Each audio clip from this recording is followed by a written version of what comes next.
No, I'm not going to say it. Why? Because I'm not going to review it. I'm done. I'm not going to keep torturing myself by reading this crap.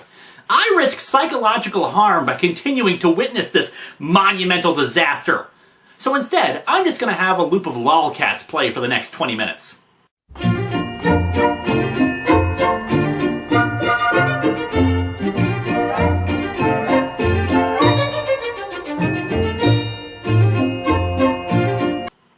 Okay, as it turns out, I'm going to get fired if I don't review it. So let's finish this sucker, shall we? Following the conclusion to Amazon's attack, the fan backlash was enormous. While Will Pfeiffer hasn't commented on the series beyond promoting it, he was kind enough to consistently keep his blog open for feedback.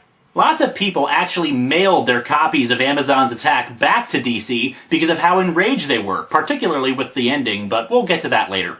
Now, I attack this comic a lot, but frankly this whole storyline was an editorial mandate, and a stupid one at that, so I hold no ill will towards Pfeiffer for it. Even its attempts at saving itself are fraught with horrible connotations. Take, for example, the Bana being a story element. Forgiving for a moment that we've already seen the Amazons acting pretty damn evil, what with killing innocent children and all, the Bana themselves are easily a stand-in for real-life terrorists. The Bana originated from Egypt, they engaged in terrorist activities, and, oh yeah, the comic flat-out calls them terrorists!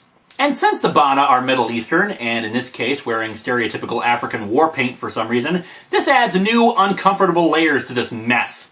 So, with all that, what we've got so far is an unnecessary, unwanted, sexist, and kind of racist story that leads us all to wonder what the hell DC was thinking! So, with all that in mind, let's dig into Amazon's attack number 5 and number 6. Issue 5, of course, is precluded by text explaining the tie-ins. Batman went to Gotham, helped Catwoman with the Bana, and then went back again. Well, that information is completely useless. Next paragraph. Wonder Woman goes back to Themyscira and retrieves the antidote to Nemesis's bee sting. Bees, my god. During this, Cersei launches a nuclear attack on Themyscira, somehow and for some reason that isn't explained.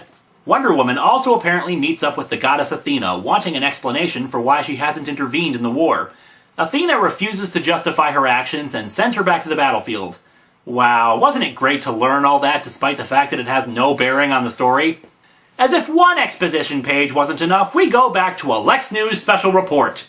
Can you really call it a special report when this crap has been going on for like a week now in comic? And the reporter says that Superman personally flew the president to Mount Weather, even though in the last issue we clearly saw him and the two blonde boneheads flying back to DC. Story continuity, what's that? But new reports are coming out of Washington. Rumors of a diabolical Amazonian weapon that has somehow completely sealed off the city. A force field? That's just wrong, man. That's just twisted. Superman flies back to Washington and, like an idiot, slammed right into the force field. Why is it suddenly invisible when previously we could clearly see the damn thing? Well, there is an actual explanation for this, and that explanation is, hey everybody, look at the pretty bunny! Look at the pretty bunny! Superman contacts Batman, who's on the other side of the bubble. They reiterate what we already know, that nobody can get in or out, and that the most powerful of them are outside the bubble. If the Amazons did do this, then where's the major assault? The one that finishes us off once and for all. So he immediately deducted that it's standard military practice for the Amazons to annihilate a major city, encase that city in a bubble, and then wage a major assault? Wow! Batman is a master strategist! You magnificent bastard, I read your book! Meanwhile, Karna, the leader of the Bana, drives Grace towards the bubble.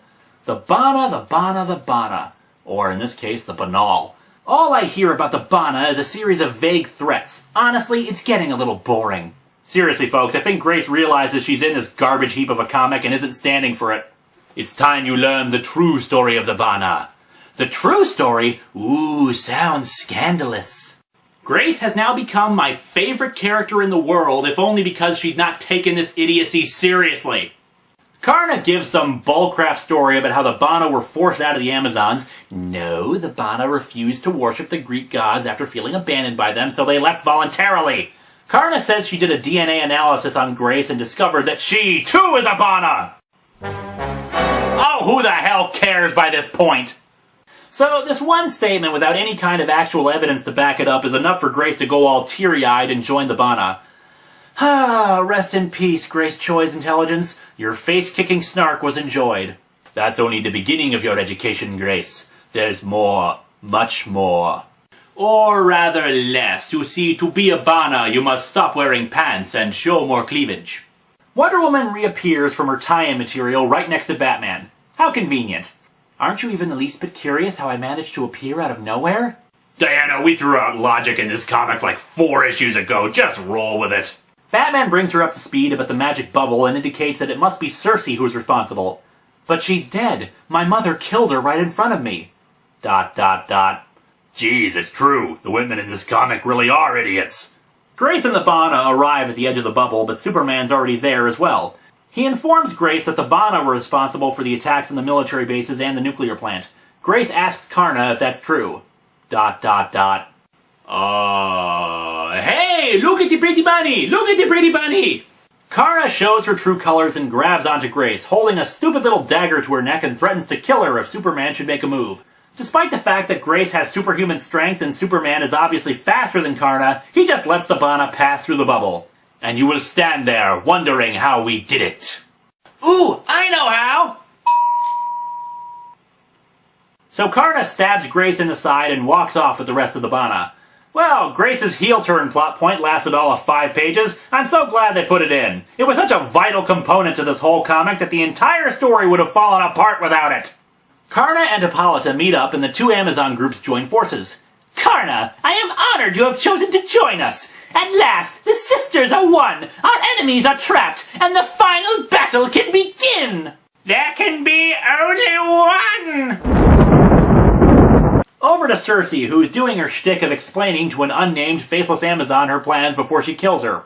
And twirly mustache?